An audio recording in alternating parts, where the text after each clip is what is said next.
एक राजा ने अपने सैनिकों को सड़क के बीच में एक बड़ी चट्टान रखने के लिए कहा।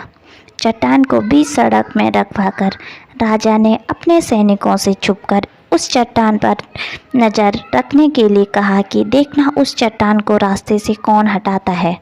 लोग उस जगह पर आते रहे और जाते रहे, लेकिन किसी ने भी उस चट्टान को रास्ते से हटाने की कोशिश नहीं की। उस चट्टान के पास से लोगों के गुजरने वालों में राजा के कुछ करीबी लोग और शहर के बड़े व्यापारी भी शामिल थे, और उनमें से कुछ लोग तो राजा को ही कोसने लगते कि क्या राजा इस चट्टान को भी रास्ते से नहीं हटवा सकता। लेकिन किसी ने भी उस चट्टान को रास्ते से हटाने का प्रयास नहीं किया। ऐसा काफ़ी दिनों तक चलता रहा। एक दिन एक किसान अपनी सब्जियों के साथ उधर से गुजर रहा था। उसने चट्टान को रास्ते में पड़े देखा और सोचा कि सबको इस चट्टान की वजह से कितनी तकलीफ़ हो रही है। उसने अपनी मजबूत लाठी से उस चट्टान को एक तरफ धकेलने की कोशिश शुरू कर दी। काफ़ी कोशिश के बाद वह उसे सड़क से हटाने में कामयाब हो गया।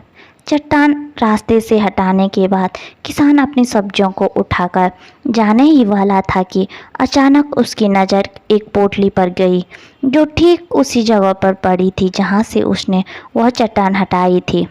उसने उस पोटली को खोलकर देखा तो उसमें सोने के कई सिक्के और थे, और उनमें सिक्कों के साथ राजा का एक संदेश भी था, जिसमें लिखा था कि ये सोने के सिक्के उनके लिए हैं जो इस चट्टान को रास्ते से हटाएगा।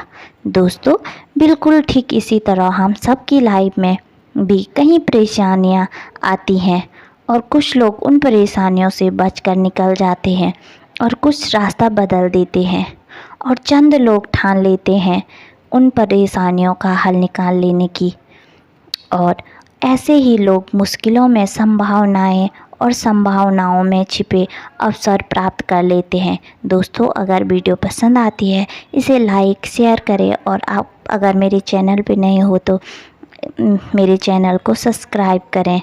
जय हिंद, जय भारत, जय देवभूमि उत्तराखंड।